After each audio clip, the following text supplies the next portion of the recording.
Boating सुविधा उपलब्ध असलेल्या तलावांवर सुरक्षिततेची खबरदारी घ्यावी. आयुक्त सौरभराव. पर्यावरण विभागाच्या अधिकाऱ्यांनी केली तिन्ही तलावांची पाहणी.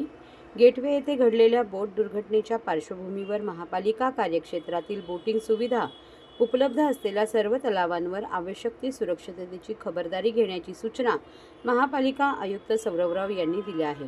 ठाणे महापालिका कार्यक्षेत्रात एकूण 35 तलाव आहेत. त्यापैकी शहराच्या मध्यवर्ती ठिकाणी असलेल्या मासुंदा तलाव, उपवन तलाव व आंबे घोसाळे या ठिकाणी नागरिकांच्या मनोरंजनासाठी पॅडल बोट व मशीन बोटिंगची सुविधा उपलब्ध करून देण्यात आली आहे.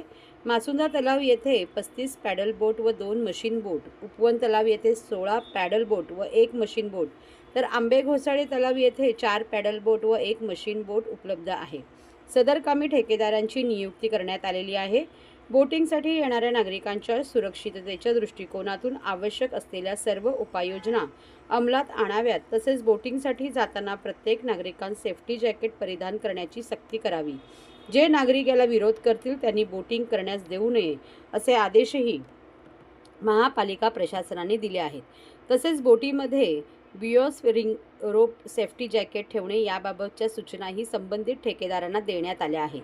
आज पर्यावरण विभागाच्या उपायुक्त डॉक्टर पद्मश्री बैनाडे, मुख्य पर्यावरण अधिकारी मनीषा प्रधान यांनी बोटिंग सुविधा उपलब्ध असलेल्या तिन्ही तलावांना भेट देऊन सर्व गोष्टींचा आढावा घेतला व बोटिंग संदर्भात कोणत्याही प्रकारचा हलगर्जीपणा करू नये अशाही सूचना यावेळी संबंधितांना देण्यात आल्या.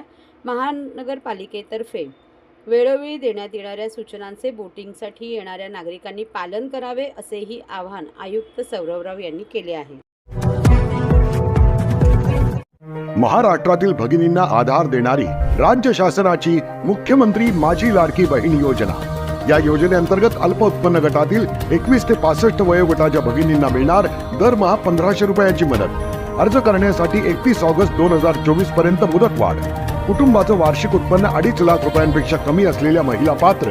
कुटुंबाकडे पिवळं किंवा केशरी रेशन कार्ड असल्यास उत्पन्नाचा दाखला आवश्यक नाही.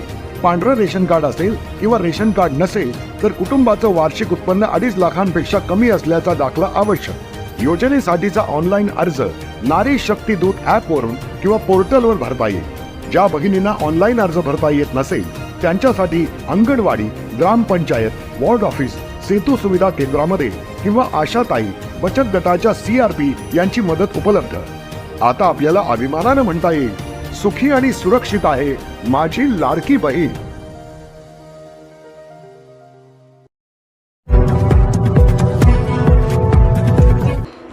राजीनामा द्या, राजीनामा द्या. अमित शहा राजीनामा द्या. ठाण्यात शिवसेनेचे भाजपच्या केंद्रीय गृहमंत्र्यांच्या विरोधात तीव्र आंदोलन.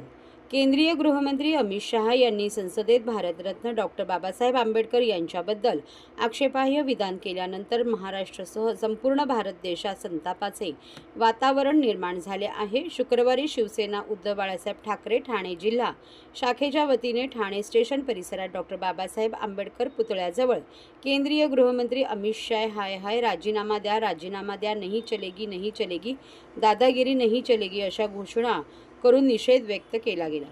त्यावेळी शिवसेना नेते माजी खासदार राजन विचारे, उपजिल्हा प्रमुख सुनील पाटील, शहर प्रमुख प्रदीप शिंदे, उपशहर प्रमुख वसंत गवाळे, सचिन चव्हाण, महिला जिल्हा संघटक रेखा खोपकर, प्रमिला भांगे, नगरसेविका नंदिनी विचारे, संगीता साळवी, सुनंदा देशपांडे, सुनीता आरकडे, विभाग प्रमुख जीवाजी कदम, प्रकाश पायरेस, प्रशांत सातपुते, राजू शिरोडकर, संजय दळवी, लहू सावंत, पप्पू आटवाल, राजू धमाले, अमोल हिंगे, बिपिन गेहलोत, फिरोज शेख, सचिन कर्डिले, मधू जांभारकर, राकेश जाधव, बाळा मांडकुलकर व इतर शिवसेना पदाधिकारी व नागरिक मोठ्या संख्येने उपस्थित होते.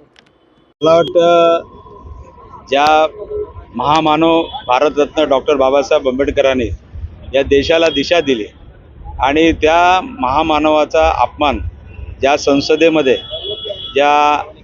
जी संसद, जे संविधान या देशाला दिलं त्या पार्लमेंटमध्ये या ठिकाणी बाबासाहेबांचा अपमान जो केला त्याचा निषेध करण्यासाठी मी आलेलो आहे.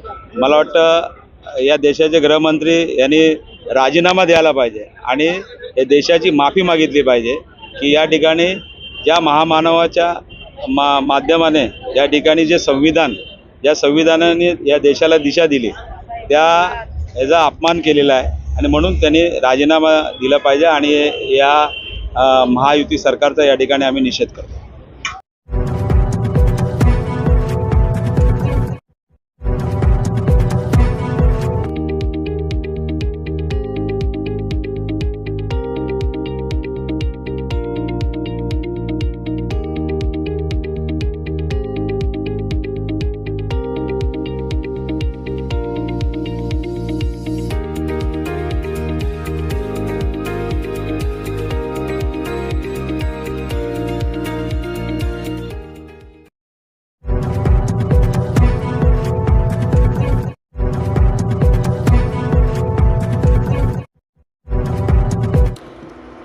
ठाण्याची हवा बिघडली, घोडबंदरचा श्वास घुसमटला.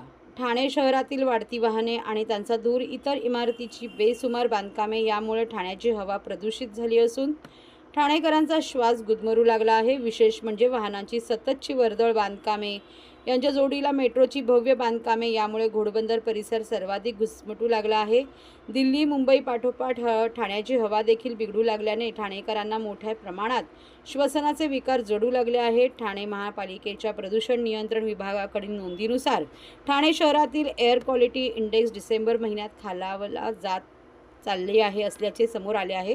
डिसेंबर महिन्याच्या सुरुवातीच्या काळात सर्वात कमी असलेली हवा गुणवत्ता निर्देशांक पंधरवड्यानंतर 183 एवढा नोंदवण्यात आला आहे. हा हवा गुणवत्ता निर्देशांक मध्यम प्रदूषित या वर्गवारीमध्ये येत असला तरी नवीन ठाणे समजल्या जाणाऱ्या घोडबंदर येथे हवेची पातळी अत्यंत खालावली आहे. घोडबंदरच्या हवेची गुणवत्ता 190 वर पोहोचली आहे, तर उपवन परिसरात 176 एवढी गुणवत्ता नोंदवण्यात आली आहे. एअर क्वालिटी इंडेक्सनुसार ठाणे शहरात हवा गुणवत्ता निर्देशांक सरासरी 183 नोंद झाला आहे. 401 500 गंभीर स्वरूपाचे प्रदूषण मानले जाते. विशेष म्हणजे घोडबंदर भागातील हवा सर्वात जास्त खराब असल्याचे आकडेवारीतून समोर आले आहे. या भागात दिवसेंदिवस वाहनांची वाढती संख्या तसेच इमारतींच्या बांधकामामुळे हवेत बदल झाले असल्याचे बोलले जात आहे. ठाणे महापालिकेने हवा प्रदूषण रोखण्यासाठी विविध उपाययोजना अंमलात आणल्या आहेत. त्याचबरोबर हवा प्रदूषणाच्या तक्रारी नोंदवण्यासाठी ठाणे महानगरपालिकेची हेल्पलाईन 8657887101 सुरू केली आहे. हवेच्या प्रदूषणाबाबत नागरिकांनी या व्हॉट्सअप क्रमांकावर छायाचित्रासह तक्रार नोंदवावी असे आवाहन ठाणे महापालिकेने केले आहे. वाढत्या नागरीकरणामुळे तसेच विविध विकास कामांमुळे आणि धुराच्या व्याप्तीने शहरात वायू प्रदूषणाची पातळी काही अंशी वाढली आहे. मात्र हे प्रमाण गेल्या 2 वर्षापेक्षा तुलनेने कमी आहे. हवा गुणवत्ता निर्देशांक सरासरी 183 पर्यंत पोहोचला असल्याने सध्या तरी ठाण्याची हवा मध्यम प्रदूषित स्तरावर आहे, अशी माहिती मुख्य पर्यावरण अधिकारी मनीषा प्रधान यांनी दिली आहे.